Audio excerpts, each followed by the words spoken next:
Before we begin, viewer discretion is strongly advised. The following is for educational and entertainment purposes only. This is the verbatim federal courtroom testimony of the Sean Diddy Combs trial as reported by Inner City Press. The moment finally arrived. After months of speculation, court documents, and mounting public pressure, Sean JayZ Carter stepped into the courtroom, not as a mogul, not as an icon, but as a man defending himself against disturbing allegations and as a defendant for Diddy. With Diddy's world unraveling and freak-off parties now a part of sworn testimonies, JayZ was dragged into the storm by association. His name was attached to rooms he denied entering, events he claimed never happened, and victims he insists he never met. But how would he defend himself in front of the jury, the media, and the culture? What would he say when the whole world was watching? This is the moment JayZ testified. The courtroom had just settled after a long morning of legal back and forths. The prosecution was preparing to reintroduce evidence linked to Cassie Ventura's testimony. Diddy's lawyers shuffled papers, half bored and overly confident. That's when the doors opened. Not quietly, not with warning, but deliberately. The way you walk into a room knowing the truth is finally about to catch up with the people who've been trying to outrun it. JayZ entered wearing a midnight navy suit, tailored so sharply it might as well have been armor. He didn't look left, he didn't nod. No entourage, no Beyonce, no Rock Nation team. Just him, a living legend stepping into a courtroom that hadn't expected to see him. Not like this, not on the witness list, not under oath. Gasps filled the room. The gallery stood halfway in reflex. One journalist dropped her pen. Cassie Ventura, seated behind the prosecution, leaned in to whisper to her attorney. Even the judge raised her brow slightly. Diddy. He turned toward the entrance and didn't blink. His eyes locked onto Jay like he was watching a ghost he buried 20 years ago rise from the dirt. This wasn't planned. Not by the press, not by the public. JayZ had requested a sealed session for his statement, but the court overruled it. Transparency. That was the ruling. And now,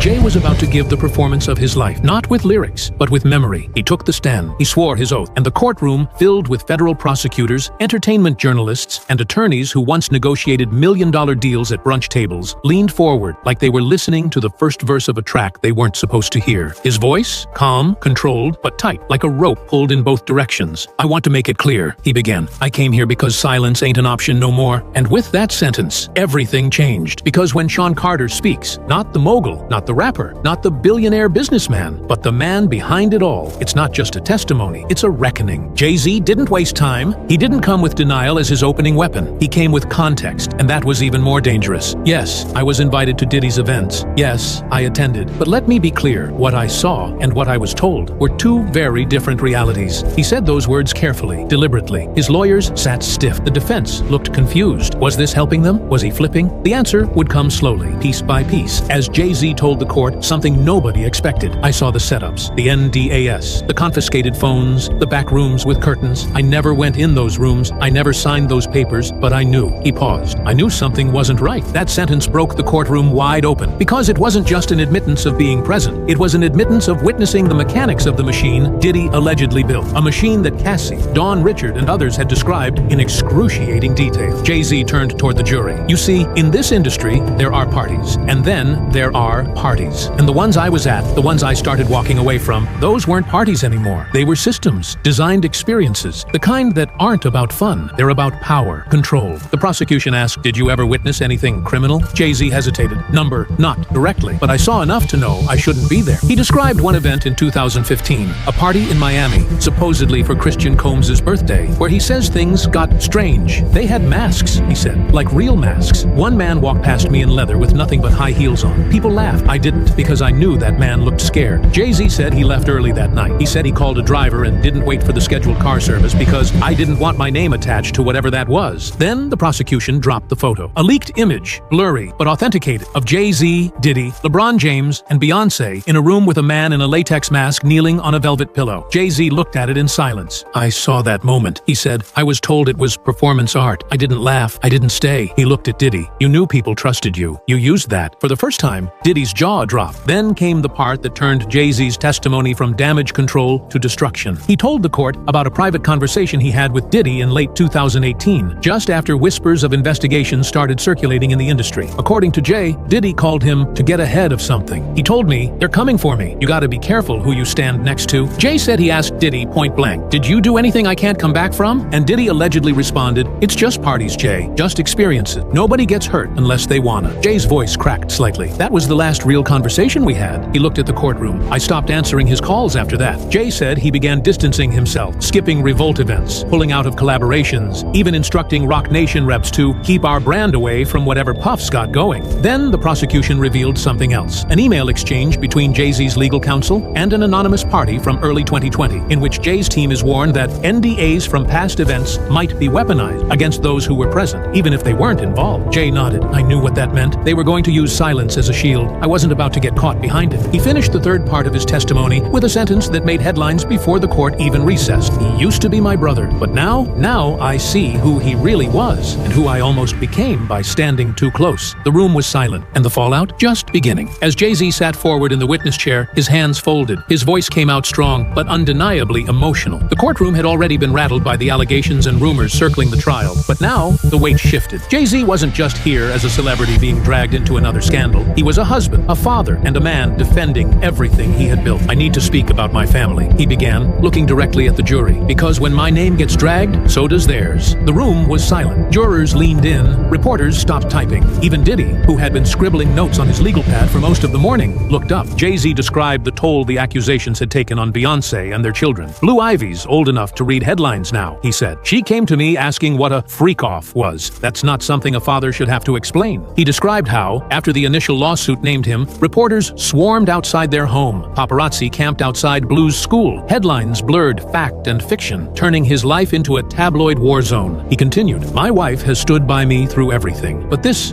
was different. This wasn't business drama or career competition. This was a nuclear bomb dropped on our family. And the worst part? It was all based on a lie. He then turned to the specific claim that he and Beyoncé attended the alleged Miami freak-off in 2015. JayZ reached into a folder and pulled out flight records. On the night in question, we were in Paris, he said. It was our anniversary. We stayed at Hotel Plaza Athénée. I've included the hotel receipt, photographs, video timestamps, and multiple eyewitness accounts. We weren't there. The prosecution reviewed the material. The judge asked the clerk to confirm the dates. Everything checked out. JayZ had receipts, literally, but he didn't stop there. He called out the culture of clickbait and unverified gossip that had allowed these rumors to thrive. When did we stop demanding proof? He asked the room. When did accusation become conviction? He emphasized that his reputation wasn't just his own. It was tied to his wife's, his children's, his entire legacy. I've spent decades building something clean, something that lifts our community, and in a single headline, that gets smeared with no evidence? Beyoncé was mentioned several times, but JayZ was careful. He didn't lean on her fame or status. He spoke of her as a mother, a woman blindsided by allegations she had no part in. I came here to defend truth, he said, and to make sure no one, not even a billionaire, gets away with burying people in lies. JayZ's composure never cracked, but his voice took on a sharper edge as he addressed the next major claim, the infamous Miami party, hosted at Gloria and Emilio Estefan's mansion, where he was allegedly seen by multiple witnesses during Diddy's alleged freak-off event. I want to be very clear, JayZ began. I have never, in my entire life, attended a party at Gloria Estefan's house. Not in Miami, not anywhere. He unfolded several documents, a timeline of his activities from that week, supported by security detail logs, transportation manifests, and charity event programs. He walked the court through every hour of the date in question. On the night of the alleged party, I was in Los Angeles. I was attending a charity dinner hosted by the Sean Carter Foundation at the Peterson Automotive Museum, he said. Here's my speech transcript. Here's the guest list. Here's a photograph with the mayor. The evidence was irrefutable. The court clerk displayed a screen showing the security log of the museum, which captured JayZ's entrance and exit down to the minute. But the part that hit hardest wasn't the proof. It was the breakdown of how these rumors got started. JayZ called out the vague phrasing in lawsuits and the power of innuendo. You don't need a lie to be loud, he said. You just need it to be repeated. He explained that his name had been attached to these rumors not because of any witness, but because of a pattern of him attending Diddy's events in the past. That's what this has come to? I once went to a brunch, so now I'm complicit in everything this man's accused of? He told the jury that the media narrative had spun wildly out of control. They printed that I was seen in a place I've never been,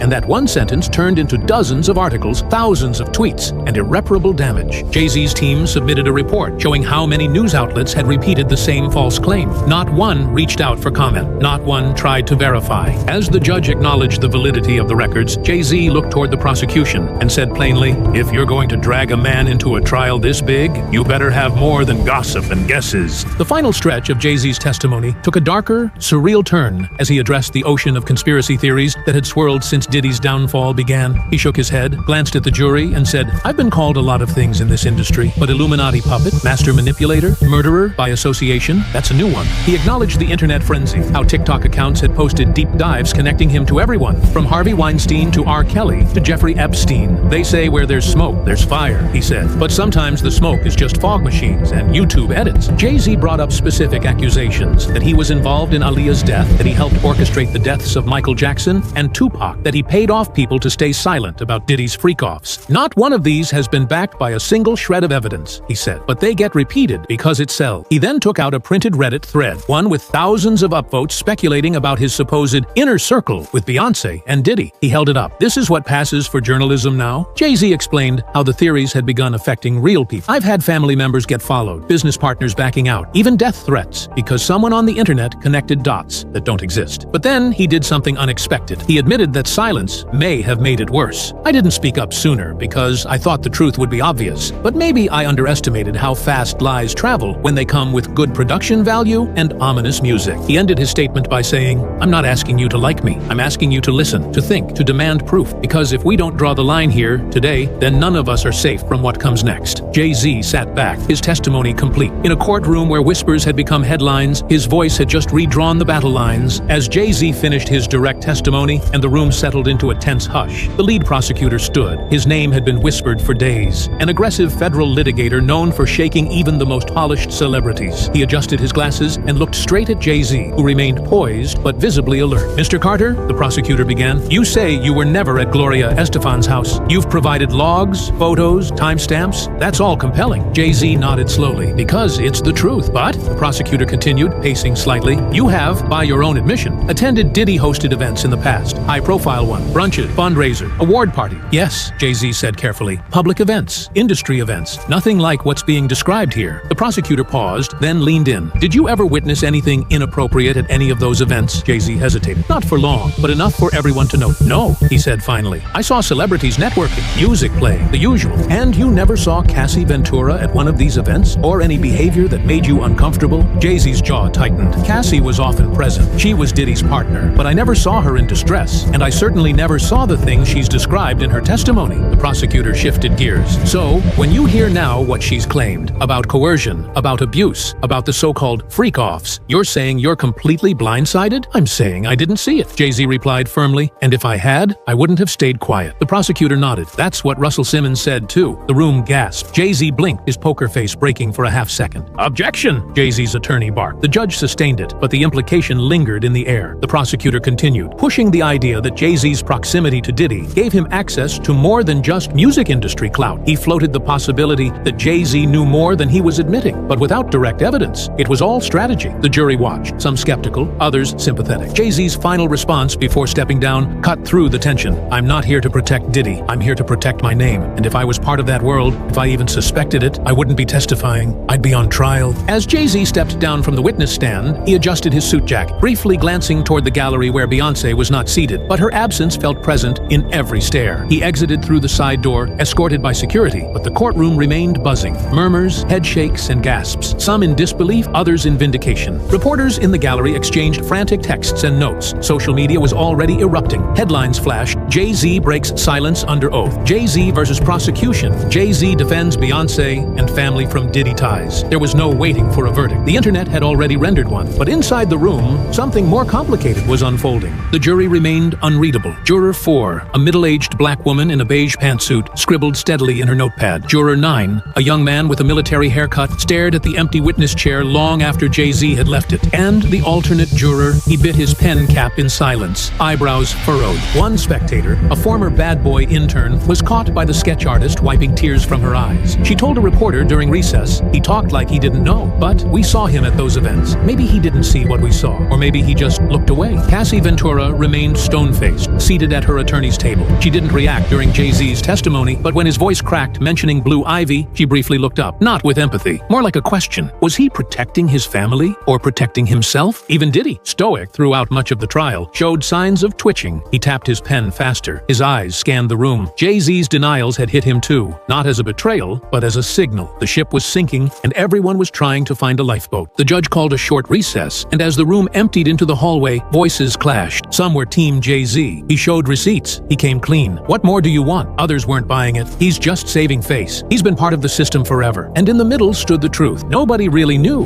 but everybody had an opinion. Back at Roc Nation headquarters, the mood was tense. JayZ's team had released no official statement post-testimony. His attorney, Alex Spiro, offered only a brief quote outside the courthouse. "Mr. Carter testified truthfully and courageously. We stand by his integrity." But the world wasn't waiting for legal summaries. Within 12 hours, every major outlet, from TMZ to the New York Times, had dissected his testimony. Some praised his transparency. Others called it calculated damage control. Beyoncé's name trended globally for 36 hours straight. Her publicist declined to comment. Fans were divided, some fiercely defending her, others questioning how deep the couple's connection to Diddy really went. Meanwhile, the prosecution was regrouping. JayZ hadn't shattered their case, but he had complicated it. He had humanized himself, distanced his family, and redirected the spotlight. But in doing so, he raised another issue: the industry's pattern of plausible deniability. The DA's office released a quiet statement. While Mr. Carter's testimony was significant, our investigation remains ongoing and extends beyond any one individual. Translation? This isn't over. And then came the wild card, 50 Cent. Never one to stay quiet, he posted a photo of JayZ on the stand with the caption, "Nice performance, but we ain't forgot them brunches, my guy." It went viral instantly. In the days that followed, other celebrities began to reappear. Alicia Keys reposted a quote about truth cutting through silence. Questlove tweeted cryptic emojis. Even Oprah posted a vague story about building from ashes. JayZ's reputation had taken a hit, but it hadn't collapsed. His testimony, for better or worse, marked a moment where silence was no longer an option. And in a case full of twists, one truth was clear: the courtroom wasn't just trying Diddy, it was trying an entire era of power, proximity, and protection. JayZ had survived the stand, but the real trial, the trial of legacy, was just beginning.